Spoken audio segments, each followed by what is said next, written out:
Muzaffarnagar town hall मैदान में आयोजित जन आक्रोश रैली को लेकर हिंदूवादी और व्यापारिक संगठनों ने शनिवार को समीक्षा बैठक की। बैठक में संयुक्त हिंदू संघर्ष समिति के संयोजक नरेंद्र पवार ने प्रशासन को चेतावनी देते हुए कहा कि अगर जन आक्रोश रैली में शामिल किसी कार्यकर्ता पर राजनीतिक दबाव में पुलिस ने कोई गैरकानूनी कार्रवाई की तो हम मजबूर होकर दोबारा जन आक्रोश रैली करेंगे। बैठक में राकेश टिकैत के साथ हुई धक्का मुक्की और हूटिंग को रैली का आधिकारिक हिस्सा न बताते हुए आयोजकों ने स्पष्ट किया कि यह जनता की स्वतः प्रतिक्रिया थी। नरेंद्र पवार ने कहा कि पुलिस द्वारा टिकैत मामले में की गई कार्रवाई पक्षपातपूर्ण है और यदि किसी निर्दोष कार्यकर्ता को उठाया गया या उस पर दबाव बनाया गया तो उसका पुरजोर विरोध किया जाएगा। उन्होंने कहा कि रैली में सम्मिलित लोगों पर किसी संगठन या राजनीतिक दल के दबाव में यदि प्रशासन द्वारा कोई कार्रवाई होती है तो हिंदू संगठन उसका कड़ा विरोध करेंगे। साथ ही उन्होंने स्पष्ट किया कि जरूरत पड़ी तो फिर से जन आक्रोश रैली आयोजित की जाएगी। बैठक के दौरान जन आक्रोश रैली की सभी गतिविधियों की समीक्षा की गई और उसमें सहयोग देने वाले 165 संगठनों का आभार जताया गया। नरेंद्र पवार ने टिकैत के खिलाफ हुई हूटिंग को लेकर कहा, यह आयोजन समिति का हिस्सा नहीं थी। जनमानस ने उनके पूर्व बयानों से आहत होकर अपनी नाराजगी प्रकट की।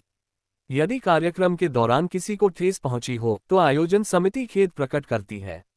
नरेश टिकैत के सड़कें लाल कर देंगे, खून की नदियां बहा देंगे जैसे बयान पर प्रतिक्रिया देते हुए नरेंद्र पवार ने कहा, अगर हमारे किसी नुकसान से टिकैत परिवार को लाभ होता है तो वे बताएं, हम उनके घर चलने को भी तैयार हैं।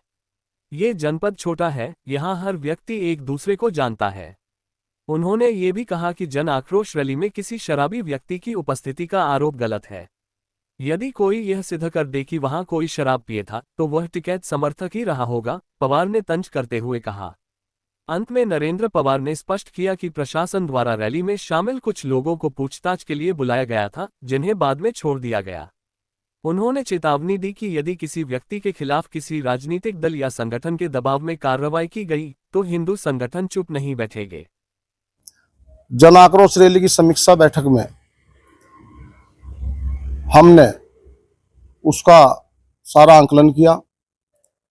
उसके पश्चात हम सभी संगठनों का, जितने भी संगठन इसमें सहयोगी थे, जिन्होंने हमें समर्थन पत्र दिए थे, हम उन सबका हृदय से आभार प्रकट करते हैं।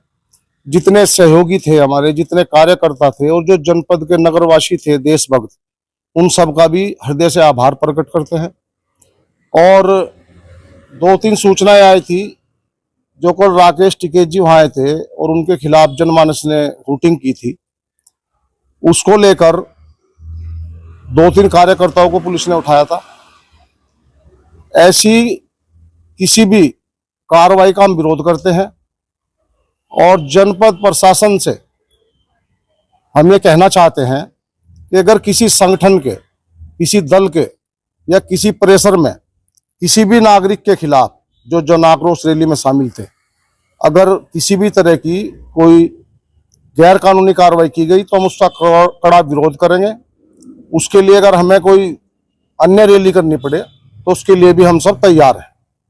क्या आप अपना यूनानी आयुर्वेदिक हर्बल ब्रांड शुरू करना चाहते हैं लेकिन मैन्युफैक्चरिंग की सुविधा नहीं है? अस्बा लाइफ केयर प्राइवेट लिमिटेड आपके सपनों को हकीकत में बदलने के लिए तैयार है। हम लाते हैं उच्च गुणवत्ता वाले यूनानी आयुर्वेदिक और हर्बल प्रोडक्ट्स जैसे माजून tablets, capsule, syrup, face wash, shampoo, toothpaste और कई अन्य उत्पाद। हमारी अत्याधुनिक मैन्युफैक्चरिंग यूनिट में बेहतरीन मशीनरी और गुणवत्ता परीक्षण लैब्स हैं जो आपके उत्पाद को हर मानक पर खरा उतारते हैं। हम सिर्फ उत्पाद निर्माण नहीं करते बल्कि आपके ब्रांड के लिए सही पैकेजिंग और गुणवत्ता निश्चित करते हैं। अब अस्बा लाइफ केयर के साथ आप अपना ब्रांड ऊंचाइयों तक ले जा सकते हैं। संपर्क करें 9458039611 या 8171161766 पर। Website www.asbalifecareprivate